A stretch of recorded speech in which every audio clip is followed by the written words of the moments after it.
Welcome to Screw the Commute, the entrepreneurial podcast dedicated to getting you out of the car and into the money with your host, lifelong entrepreneur and multimillionaire, Tom Antion. Hey everybody, it's Tom here with episode 83 of Screw the Commute podcast. We've got Carla Rieger here today. She's a prolific speaker who's going to mess with your mind. Can't wait to tell you about that. All right.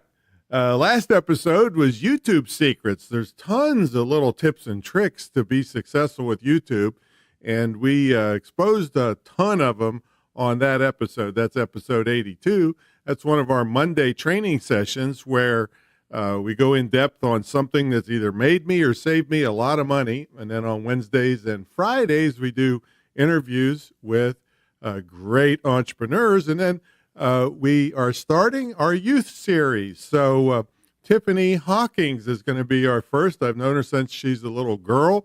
I'm not sure exactly when if that's aired yet or not, but if you have any youth that are doing great things in business, send them over. Well, once a month, we're planning on highlighting some young person that's been doing great things in the business world. And when I say young, I'm talking could be teens or 12-year-olds. It's okay with me. All right, our podcast app is now in the iTunes and the Apple Store, and you can also just go directly to screwthecommute.com/app, A-P-P, where you can sign up for it and download it, but you can also get a whole list of instructions on how to do all the advanced features of it. You don't need that if you're really savvy with apps, but if you aren't, we really laid it out, all these cool things you can do, saving your favorites, and you can have it locked in your car so that if somebody calls, it'll pause until you're done with the call and then pick up again, all kinds of great stuff. So that's our Screw the Commute podcast app. Now, our sponsor is the Internet Marketing Training Center of Virginia, a distance learning school which teaches legitimate techniques to make a great living, either working for someone else or starting your own online business, or both. Check it out at imtcva.org. That's Internet Marketing Training Center of Virginia.org. But I also don't want you to get robbed in you and your family's higher education quest. So be sure to watch the higher education webinar at screwthecommute.com. You can click on free webinars. And keep in mind, just because our school is distance learning, you can be anywhere in the world and take classes. So just because it's located in Virginia, you don't have to be here. In fact, it was so crazy, we have to have a library in the school, and not one student has ever set foot in the school. That's our educational stuff there. All right, let's get to the main event. Carla Rieger helps speakers and team leaders overcome the internal and external challenges to being an effective change maker in the world.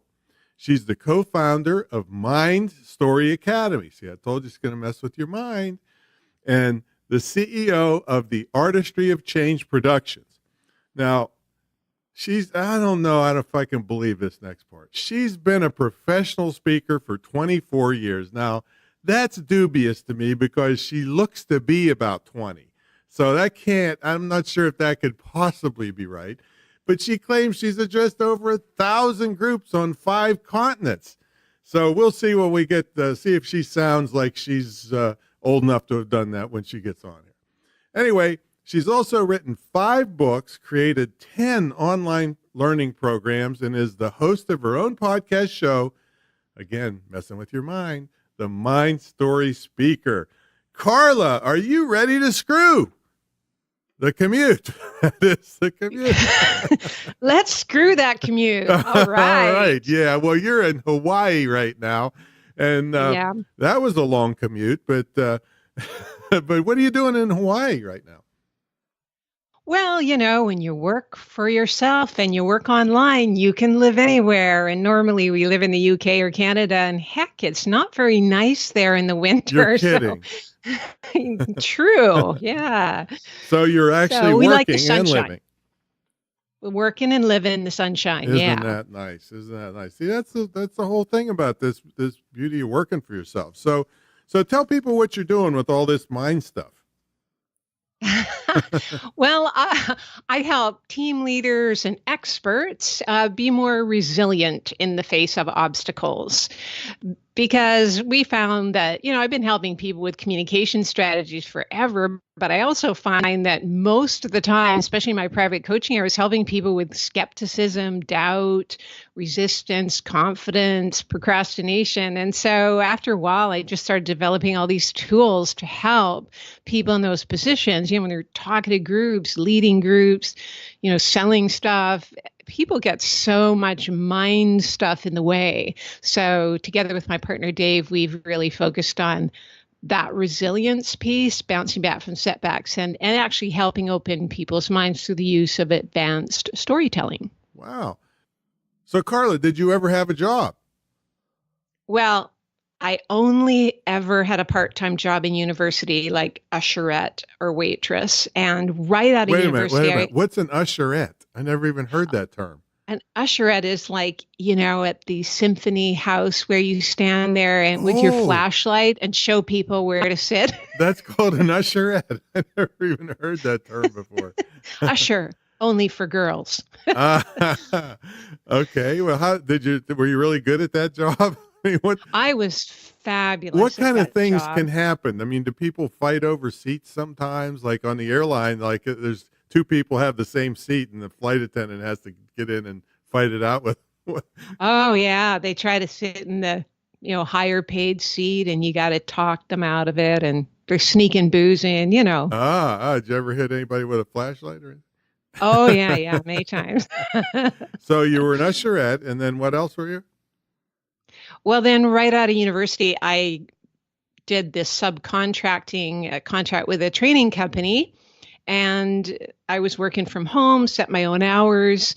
And then after a few years, I just started my own business doing the same thing. So that's just technically you were still a contractor. So it wasn't really technically a W-2 job. Well, I don't know. Were you talking about Canada or what country are you talking about? Yeah, it was in Canada. Yeah, it was just subcontractor. So I had, it was not like a real full-time job. Yeah. No, I don't, W-2 doesn't apply in Canada. I don't think that's what we call when you get a paycheck and they take out stuff, but I don't think it's called a W-2 in Canada. But anyway, so you only were an usherette is all you were as a job, right? So, and an aerobics instructor. Was that a job or again, a contractor? It was just like, yeah, you're right. It's more like a subcontracting. See? So I've never done the full-time job thing. Well, you are perfect for this show then. And you're the first usherette that we have had on this show. And it's just, it's amazing. And I don't think you're the first aerobics instructor, but no wonder you look so young. You've been exercising your whole life. How did you make that transition from subcontracting to starting your own company? Well, the Canadian version of this training company, they went through this massive transition. And then I got this small inheritance from my grandfather. So I decided to take the leap and start my own company. And because they'd actually already trained me in sales and marketing of training programs for the college market and the corporate market, and they'd also trained me to facilitate these large group icebreaker events, and they trained me to be a motivational speaker at conferences. So I sort of had all the background. I had testimonials and I had experience. So I just went with this business incubator for people under 30, and I've been doing that ever since. Well, now, what does it actually take in Canada? I mean, it's very easy to start a business in the United States. What's involved in Canada to start a business? Well, I just started a sole proprietorship and didn't incorporate until later on. But so you that's just pretty easy too, then, right? Yeah, super easy. And you just file certain forms with your taxes, then? Yeah, exactly.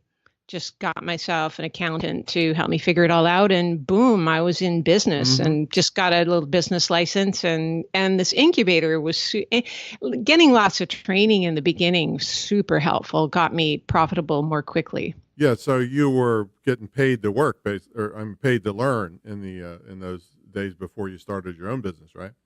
Right. Great. Yeah, that's a great way to transition into something because there's a lot to learn. Well, I mean, it might be easy to get into business, but then all of these things happen that you've never been exposed to. So that's a great way to do it. So in the things that you teach, um, how can the business owners use some of the things you teach with the mind story and the handling change and all that? Well, as I said, I notice about 80% of my time I'm coaching people on internal challenges. And Mm-hmm. I find that if you've lost your motivation to keep going with your business, which can happen if you've hit a lot of challenges or you're getting sort of not the income that you want, is to go back to focusing on why you're doing it in the first place.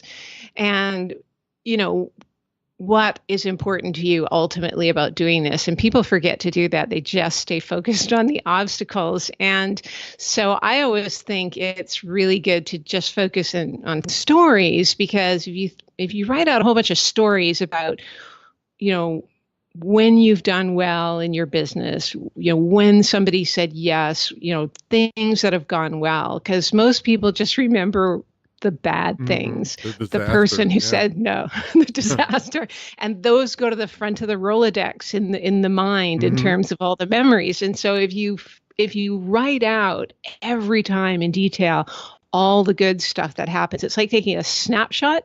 It's like a memory imprint of that good thing. And so they stay at the front of the Rolodex, which makes you feel more confident to pick up the phone and get that speaking engagement or that coaching client or that new customer, because most of the time people, you know, would rather reorganize their paperclip drawer than put themselves out there, right? Yeah. So how long did you operate as a sole proprietor before you became some other entity? And what entity Oh, did you pick? yeah, I picked incorporated, which in Canada is, I think it's different than the US, Mm-hmm. but it's, yeah, incorporated. I incorporated only about 5 years ago. I was Oh, a sole okay. proprietor for years. Yeah. Okay. Now, has anybody ever cheated you or screwed you over in business? Well, actually, only once, which was interesting, and happened about 15 years ago. And I spoke at an event, and they never paid any of the speakers or any of the AV people. I knew a lot of the speakers, and I knew the AV people. And like usually, I asked for a 50% deposit up Mm-hmm. front to avoid those kind of things, Right. but they wouldn't do that, and so I just agreed to it.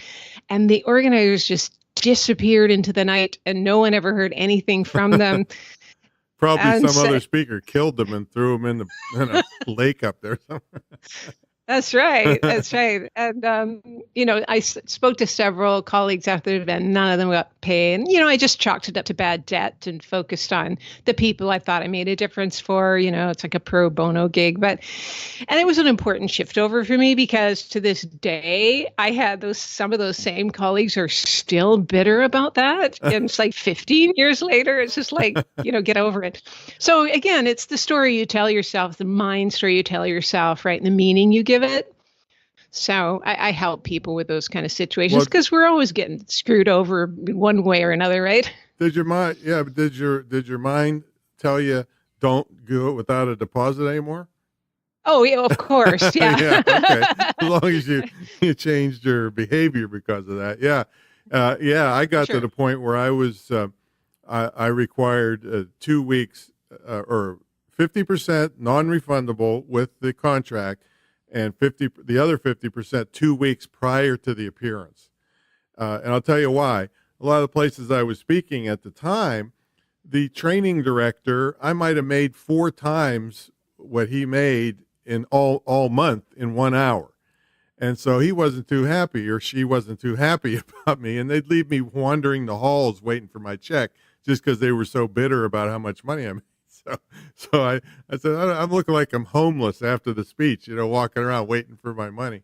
So I started 2 weeks in advance, but you gotta work up to that, because a lot of people won't go for that.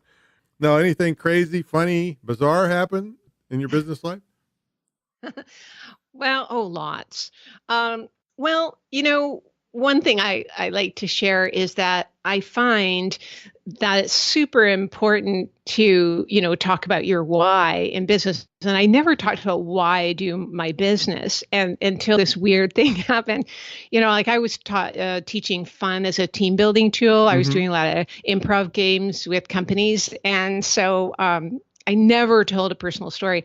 And this one time, this woman takes me out afterwards. We're in Savannah, Georgia, and everyone's talking like this. And she's Is that a Canadian really, Georgia accent? Well, that wasn't exactly a Georgia accent. Well, she talked like this, Okay, really, that's better. really slowly. And she said, that was fabulous. And I just want to know why you help people have more fun at work. That's such an unusual profession. Why do you do that? And I was like completely A good question. Yeah. gobsmacked. I was like, I don't know. It paid me a lot of money. That's why. I had fun when I got the check. Yeah, I got the check, and we started talking. We're drinking mint juleps, Right, which of course, yep. they're kind of gross, and like they're making my tongue turn green and everything. But it's making me start to think. Well, I don't know. It's because I came from the humorously challenged family. The people who never laughed, never were into fun or play or Is that humor. true And that you did come from a family like that? Totally, Oh, yeah, wow. totally. Serious and goal oriented, ambitious, academic types. Mm-hmm. And like I remember coming home from school once, I heard this joke. I'm like 10 years old. I'm at the dinner table and I said, "Mom, why don't cannibals like to eat clowns?" Dumb kids joke, right? My mom goes, "I don't know, dear. Why?" "Because they taste funny." Right? And my mother says, "That doesn't make any sense, dear. Clowns don't frequent the jungles of Africa where cannibals can be found." And she wrote this big, long explanation. Than the joke, for sure. I know. And so, like, okay, don't tell jokes around here. And like, she totally didn't get humor. My dad totally didn't get humor. And so, I just followed in their footsteps, and I became very goal oriented and hardworking and ambitious. And I had gone through about 7 years of post-secondary education, and I was doing this public speaking course, and this woman says to me, I'm on stage, trying to learn public speaking. I was really bad at first, of course, like we all are at the beginning. And she says to me, "Stop, honey. How old are you?" She was from the Bronx, right? She goes, I said, "I'm 23. She says, "Well, you act like a 45-year-old insurance underwriter. You are so serious. I mean, God, if you're this serious now, what are you going to be like in 20 years? You should lighten up. Get off the stage." Oh, wow. She laid into you, huh? She totally laid into me. And I was Were like, you offended, or did you cry, or did you take it to heart? I mean, I was like, at first I was like embarrassed, and I was like, "You're joking, right? Get off the stage." And no, I'm not joking. Get off the stage.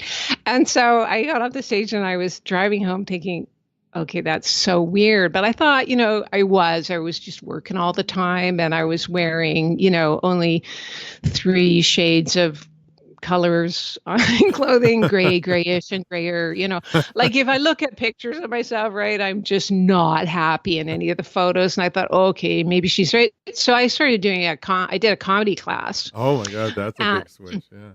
A big switch, right? Of course, I'm totally terrible at it, but it was like comedy improv. They had theater sports league in Vancouver, kind of like, and our teachers were those 2 guys that were in Hughes Line As It Anyways, Ryan Stiles and Colin Mockery. And so I got to learn from the best. And, after a while, I, loved it, right? It was laughing all night, and I sort of felt better, felt really good. And so I started doing, 2 classes a week and 3 and 4. And then Did your parents know about this? Yeah, they hated it. Oh. Wasting your time. Wasting your time. What are you thinking? And but I just had so much more fun living life like that, and it really made a big difference to my, my health and my wellness and my popularity, quite frankly. And then I started a comedy troupe. We called ourselves Mad Cow Productions, and we toured with this satire show. We were like these, we had this really interesting thing about Deepak Chopra, who was called Deep Fried Pork Chop. And we had this other character based on Shakti Gawain, and her name was Shut Up Gaway. They were all this sort of funny, like personal growth movement kind of satire. And anyway, I'm sure I was just finishing up a show, and there's this woman in the front row who stands up to give me this standing ovation. And it turned out to be my public speaking teacher. Oh, wow. Is that interesting? Who kicked me off the stage. And she comes up and she said, "That was very funny. I see you took my advice. You can come back to my class now." That's great. Were you getting paid for this satire troupe? Well, as much as you make when you take money at the door. Oh, okay. All right. So, but, I started putting it into my speaking, and that, of course, pays better. So, and after that, when I was telling the woman who I'm drinking the mint juleps with, she thought that I should actually tell that story a bit more often, because it would sort of help, really people get, why is it important to have fun while you work? I mean, work is work, right? You only have fun on the weekends. You're supposed to be super serious all the time, but it really paid off for me in huge ways, right? Well, I was that lady did you a big favor, because most kids would grow up with a lot of stage fright and being shut up and sit down and wipe that smile off your face. That's all contributes to stage fright as in adulthood. So you really dodged a bullet for sure. Yeah. Yeah, totally. Because especially with theater sports, right? That's really tough, right? Like comedy and improv. It's like you get that immediate feedback, right? Exactly. So it gets you over all your stuff about being in front of a group. So what do you like best about working for yourself, and what's the worst part? I think the thing I like the best, of course, is setting my own hours. I don't, work well with Hanging authority around figures. in Hawaii, taking hula lessons. taking hula lessons. I got kicked out of hula class over. I remember I knocked too many people over. Did you? Yeah. No. Yeah. Well, that grass skirt kind of itches Yeah. too. Well, So. it doesn't really fit my figure that well. That's right. So Hawaii. We've wintered in all kinds of places around the globe, and just I like the creativity, right? And there's no cap on your income, and did you also ask what I don't like? Yeah, what about you it? don't like about it? Yeah. What I don't like is, well, of course, that you don't have that for sure secure income, which is probably what most people complain about. But again, you don't have a cap on your income. Right. So, if you learn how to save and you learn how to, do like an automatic withdrawal out of your main account every month, you forget about it and boom, you look at it, wow, all this money. So if you get some habits in place, you could open that one. What was that automatic withdrawal? Automatic withdrawal from your main account into a savings account each month. Oh, I see. Yeah, you didn't say the savings Force account. yourself I thought to it was save. into your pocket, to spend at the store. Right. So that's the withdrawal method, I guess you're talking about.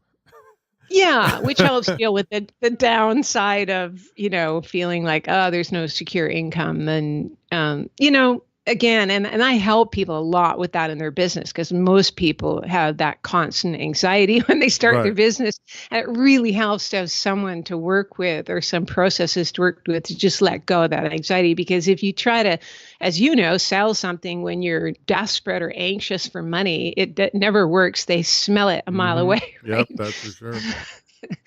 So what can people, you have stuff for sale on your website, you have books, programs, all that stuff. What do you have that would help our entrepreneurs out?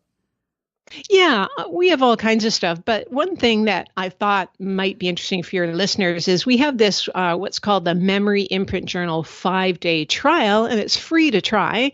And what it is just for 5 days, you fill out a journal page a day, and it's where you think of a really good experience from your life, and you write it out in a certain way so that it's like your subconscious takes a snapshot of it, like this Mm-hmm. time you got a standing ovation, or this time that you got the best, booking of your life, or the time that, somebody just said, God, I love what you do. You've made such a difference. And you write all those out.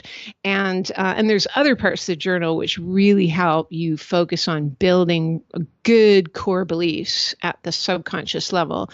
And it's all done through story because that's the way our minds remember things. Mm-hmm. So you just like look at one short 5-minute video a day, and then you write out your journal. And after 5 days, people notice a huge difference. I had this one woman who did the 5-day trial. She just moved to Alaska in the winter to take this really well-paying job, but she was getting depressed. She didn't know anybody, and there was hardly any sunlight, and the cold was driving her crazy. So she did the journal for 5 days, and she felt so good that she continued for 30 days and did the 30-day challenge, which you can move on to if you want. And it helped her focus on what she loved about being in Alaska instead of focusing on what she hated. For example, well-paying consulting contract. Uh-huh. And she got motivated to join groups after that, to meet friends and try Nordic skiing and all kinds of things. So she started to turn it around for herself. And she's still doing the journal to this day, like 7 years later. So Wow. it's really... You just used a story on us, didn't you? Exactly. I did. You snuck that in, and yeah, everybody wants that kind of results for sure. And it really hit home, and nobody's ever going to forget that a lady did your 5-day thing, opened up her world, continued with it, and 7 years later, she's still doing it. See, I could remember that, and I'm terrible at remembering things, but that story really hit. That's really a great thing for. So, how do they get a hold of this thing? Yeah, so there's a link. You can go to MindStoryAcademy.com Mm-hmm. and just go to the free tab, and there it is, Memory Imprint Journal 5-day trial. And you just click on it, and you can give it a try and see if you like it. And if you like it, you can try the 30-day challenge. And if you do it for 30 days, it becomes a default 7-year habit. challenge. And then, I've been doing it for 10 years. I have stacks and stacks and stacks of these. Wow. So it's a good place to look for stories if you're a speaker. You ever go back and look at the older ones sometimes? All the time. Mm-hmm. Yeah. If you're having a bad day, just reread all these good stories, and then you start to see the world from the glass is half full again. That's beautiful. Now, we're going to have that in the show notes. It's MindStory Academy, right? .com. Of course, .com. And then the free tab. tab. But there's a link just for you, Tom. Also, that'll be in the show notes. Cool. So yeah, we'll have it in the show notes. So that sounds like a really, really great thing. And it kind of reminds me there's a judge I know in Los Angeles, and he wrote a book, 365 Thank Yous, I think is the name of it. And his life was like down the tubes. I mean, it's divorce and lousy work and everything, and kids hated him, and it was just really bad. And so he said, you know what, I got to turn this around. I'm just going to write a thank you letter to any person that's in my life. It could be the waitress or an usherette. And he did it, turned his entire life around, got a judgeship, family loves him now, turned his whole life around from that idea. So I really beg everybody on here to go over and take that 5-day challenge and get something really positive going in your life. And Carla's really great at that. So we got to take a brief message from our sponsor, because this is episode 83. And when we come back, we're going to ask Carla what a typical day like is for her and how she stays motivated. I think it probably has something to do with stories. All right. Did you ever wonder how tens of thousands of people like me sit home, earn legitimate money, and don't have to listen to a boss or get up and fight traffic every day? Well, now I just made these figures up, but in the time you've spent commuting to a job, you could have raised 3 families, become a professional figure skater, and walked the Appalachian Trail 7 times. if you want to learn how guys like me have time to think up stupid statistics like I just made up, it's because we have online businesses. You'll learn how to have an online business or get a high-paying job at the only licensed dedicated distance learning school in the country, probably the world, the Internet Marketing Training Center of Virginia. So check it out at imtcva.org. We'll have that in the show notes. And keep in mind, just because it's in Virginia, it's distance learning, so you can be anywhere in the world and take the classes. All right, let's get back to Carla Rieger. Carla is a prolific speaker on 5 continents. Wow. Thousands of presentations, and she's helped a lot of people really turn their life around with stories. So, Carla, what's a typical day look like for you now? I know you're in Hawaii now, and where else are you based? And are the typical days different than Hawaii than they would be somewhere else? Definitely. Well, Hawaii is one place, Vancouver is another, and the UK is another. Oh, So, okay. So you get around a little bit. and then we're often traveling, speaking as well. But Hawaii, well, starts with a walk on a beach, or I've been swimming out to this island that's a bird sanctuary and back. We're here in Kailua on the island of Oahu, and I am big on meditating, Tai Chi, journaling. But you're swimming in the ocean? Swimming in the ocean every day. How far is it?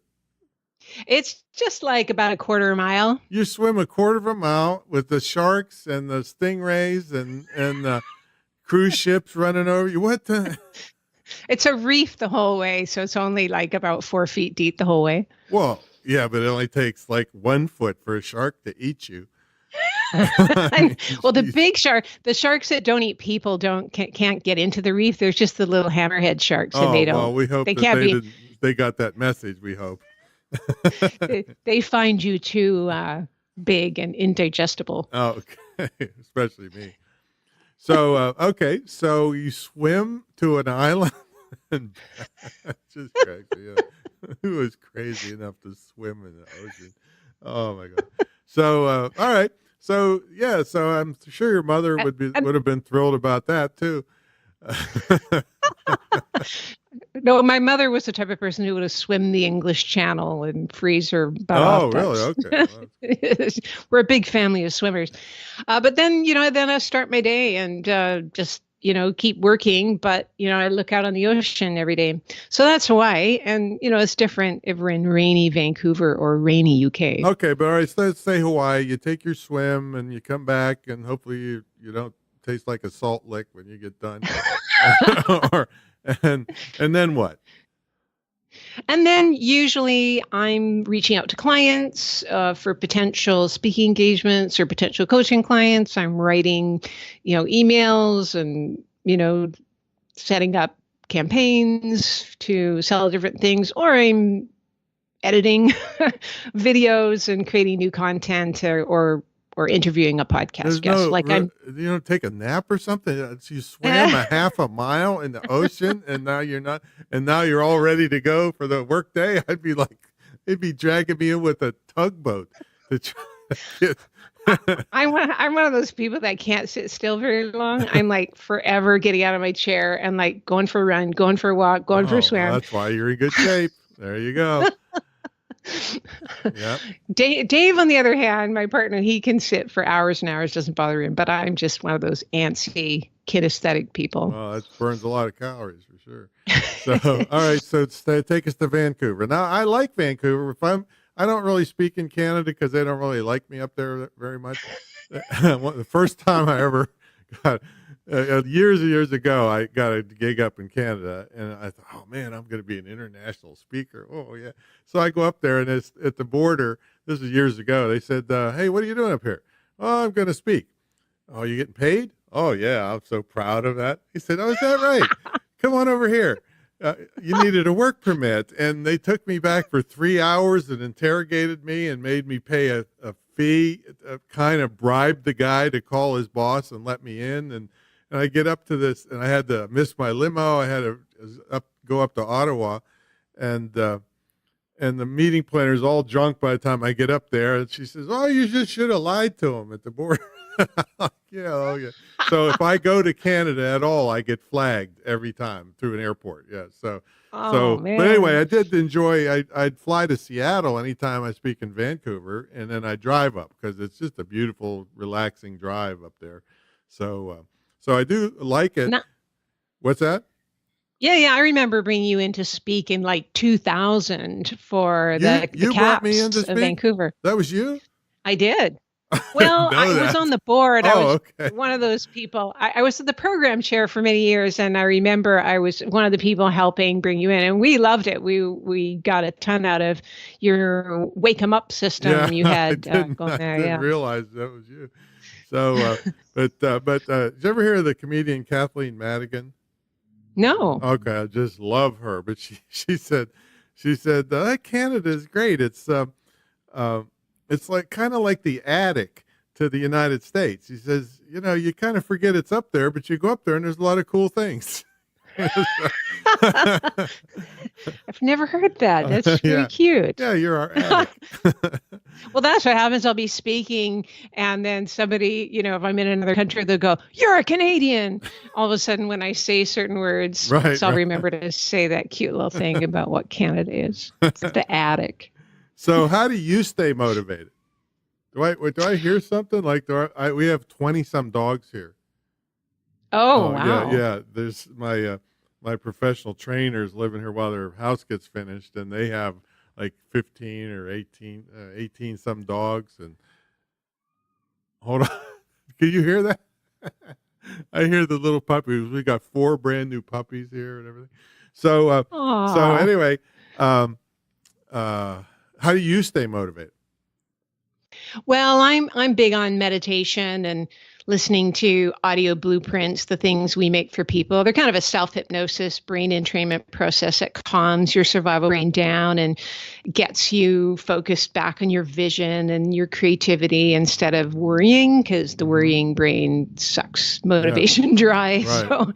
So we do a lot of that. And I always actually remember I was coming back from a 5-day meditation retreat, and I was so calm. And normally when I travel, I get really agitated. Mm-hmm. So for any people who are listening who travel and they get agitated.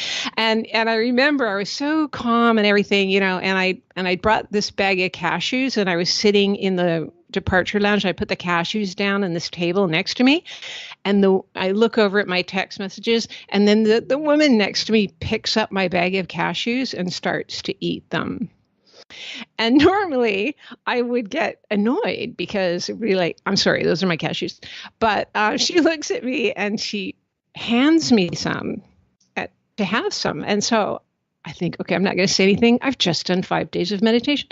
So I take the cashews, I eat them, and she eats some, and we eat them together in silence. And I think, wow, that's so weird. She would eat my cashews. And then we're waiting in line to get on the plane, and we start chatting. And long story short, she ends up getting work for me. She ends up referring me to people for a big consulting contract. And then when I got on the plane, I looked in my carry-on bag, and there was my cashews. Well, it's a good thing you didn't make a big stink about it then, huh? That's right. And I think I would have, but I had been meditating. So I find I get less triggered by things. And then good thing, you attract better things into your life. That's what I find anyways. Well, that's great. Now, do you have any parting thoughts for our screwballs? We call them screwballs, the people who listen to this thing. If they're wanting to do what you're doing, they want to get out, they want to start their own business, but they're afraid. What would you tell them? Well, for sure, I would say looking back on. Can you hear the puppies crying? Oh, they quit. I can't, but put them up to the mic. Well, yeah, they're over in the little playpen over. Oh, they might poop on you. Yeah, that's right. Oh, no, I can't hear them, but maybe your listeners can. All right. Yeah, no, for me, always growing my business, the biggest challenge always has been my mindset. And, it was never really the economy or the lack of clients or the bad client or the tech issues. It's real, or even a lack of skills. All those can be fixed, but most people, I find they don't have enough tools to free their mind so that their mind is a friend instead of an enemy. So I just think, hey, try one of our free processes at MindStoryAcademy.com, or you may have your own, just do them regularly. That's the thing. Don't just do some personal development workshop like once every 2 years and expect that life is good and will change. You need something every day. It's like going to the gym for the mind, because without that, the weeds will go back in and choke off your creativity. So you need your full creativity to keep weathering the storms and make it toward your vision. Excellent words and excellent advice. The weeds of creativity. I like that. So, Carla, thanks so much for taking the time to talk to us today. I love that transition from being from a very staid family to, almost a stand-up comedian with your improv and all that, and changed your whole life around. So it's really, really inspiring. So thanks for coming on. Yeah, thanks, Tom. It's been great. All right. So everybody make sure you get a hold of that challenge in the show notes, and really will help you out. I'm going to do it myself. If you're new to podcasts, so we have a podcast app now. You can go to the iTunes store. You can go to screwthecommute.com/app, and there's instructions there on how to use it and do all the advanced things that it'll do. And I'm going to go play with the puppies because they seem like they're crying. Hey, while you're over getting the app, why don't you leave us a review there if you like this? And also, we're happy to hear from you at any topics you'd like me to cover in my Monday session. So you can send those over right at screwthecommute.com. So thanks, everybody, and we'll catch you on the next episode.